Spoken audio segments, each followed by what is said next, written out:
ரொம்ப டேஸ்டியாக இருக்கா, ரொம்ப ஈஸியாக செஞ்செடுக்க முடியற பால் புட்டோட ரெசிபி தான் இன்றைக்கி நம்ம பார்க்க போகிறது. டீட்டெயில்டாக இருக்கிற வீடியோ நம்ம சேனலில் அப்லோட் பண்ணியிருக்கு. 4 பேருக்கு சாப்பிட்றதுக்காக 2 கப் அளவுக்கு புட்டு மாவு எடுத்திருக்கு.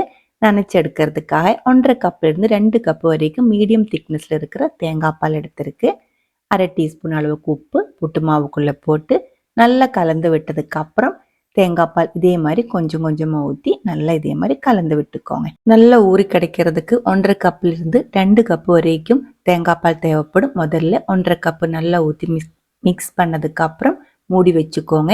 30 நிமிஷத்துக்கு அப்புறம் ஓப்பன் பண்ணி மறுபடியும் மிக்ஸ் பண்ணி எடுக்கும்போது கரெக்டாக இருக்கும். இப்போ மாவு வந்து கொஞ்சம் ஈரமாக தான் இருக்குது, மூடி வச்சுக்கலாம்.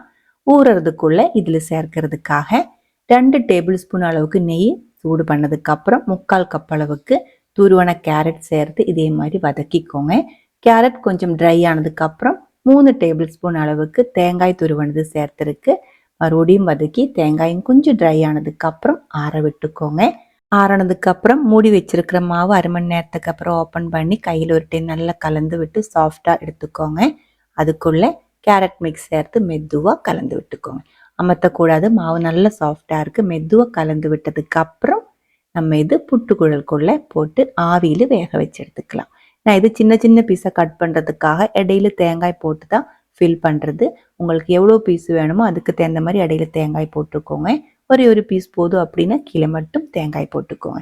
இந்த ஒரு புட்டு வந்துட்டு உங்களுக்கு இனிப்பாகவும் செஞ்சு எடுத்துக்கலாம். இந்த மாவு கூட 1/2 கப் அளவுக்கு சர்க்கரை கூடி சேர்த்து மிக்ஸ் பண்ணி வச்சுன்னா கறி இல்லாமல் இனிப்பாக இருக்கிற புட்டாவும் சாப்பிட்டுக்கலாம். நான் இது கறி ஊற்றி சாப்பிட்றதுக்காக தான் இனிப்பு சேர்க்காமல் செஞ்சு எடுக்கிறது.